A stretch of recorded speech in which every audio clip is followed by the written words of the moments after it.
اعوذ باللہ من الشیطان الرجیم بسم اللہ الرحمن الرحیم الحمد للہ والصلاة والسلام علی رسول اللہ وآلہ آل اللہ واللعنة الدائمة على أعدائهم أعداء الله من يوم عداوتهم إلى يوم لقاء الله. أما بعد فقال الله تبارك وتعالى في كتابه المجيد وفرقانه الحميد. أعوذ بالله من الشيطان الرجيم بسم الله الرحمن الرحيم. ولتكن منكم أمة يدعون إلى الخير ويأمرون بالمعروف وينهون عن المنكر.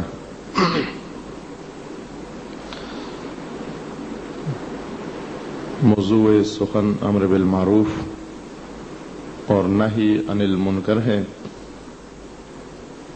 گزشتہ رات آپ کی خدمت میں اس کی اہمیت اور اس کا مقام قرآن کی نظر میں اور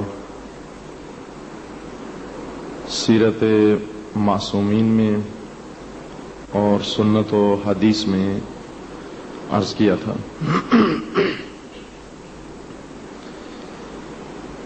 اور پھر اس وقت اس کا وہ کھویا ہوا مقام اس اہم ترین اور اساسی ترین فریضہ کا وہ بھی اشارہ کیا، اور ضرورت اس بات کی ہے کہ یہ کھویا ہوا مقام، یہ کھوئی ہوئی عظمت دوبارہ اس امر الہی اور فریضہ الہی کو پلٹائی جائے.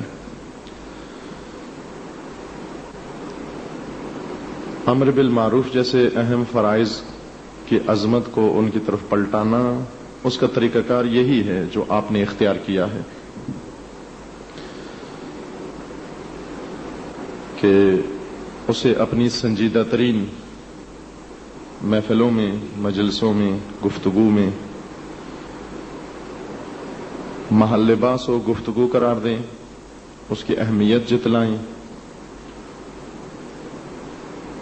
اور اس کے مقام کو واضح کریں، تاکہ پھر ایک دن انشاءاللہ توفیق نصیب ہو تو اس پر عمل بھی کریں.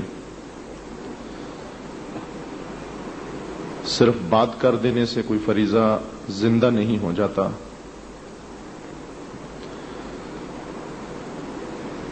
حدیث میں ہے کہ انسان کو 3 طرح کی موت لاحق ہوتی ہے. ایک بدن کی موت ہے، ایک دل کی موت ہے، اور ایک امت کی موت ہے. بدن کی موت یہ ہے کہ انسان کے بدن سے روح جدا ہو جائے، نبض تھم جائے، دل کی دھڑکن بند ہو جائے. روح کی موت یہ ہے کہ اس میں ذکر خدا نہ ہو، یاد الہی نہ ہو. دل کی موت اس سے واقع ہو جاتی ہے. مردہ دل جو یاد خدا سے غافل ہو. اور ایک امت کی موت ہے، موت امت و موت سماج، معاشرے کی موت. معاشرے کی موت وہ ہے جس میں فریضہ امر بالمعروف اور نہی عن المنکر نہ ہو. یہ ایک مردہ معاشرہ ہے. اور آپ کو پتہ ہے کہ مردہ اور میت اس کے اپنے احکام ہیں، اس کے اپنے فرائض ہیں، اس کے اپنے دستورات ہیں. زندوں پر مردوں کے بارے میں کچھ فرائض عائد ہوتے ہیں. اگر کسی کی موت بدنی واقع ہو جائے، نبض تھم جائے، دل کی دھڑکن بند ہو جائے، میت ہو جائے، تو اس میت کو، اس مردے کو پہلے تو ہم یقین کر لیتے ہیں کہ مرا یا نہیں. مرنے کے بعد جب تصدیق ہو جائے کہ مر گیا ہے اور اب زندہ نہیں ہو سکتا،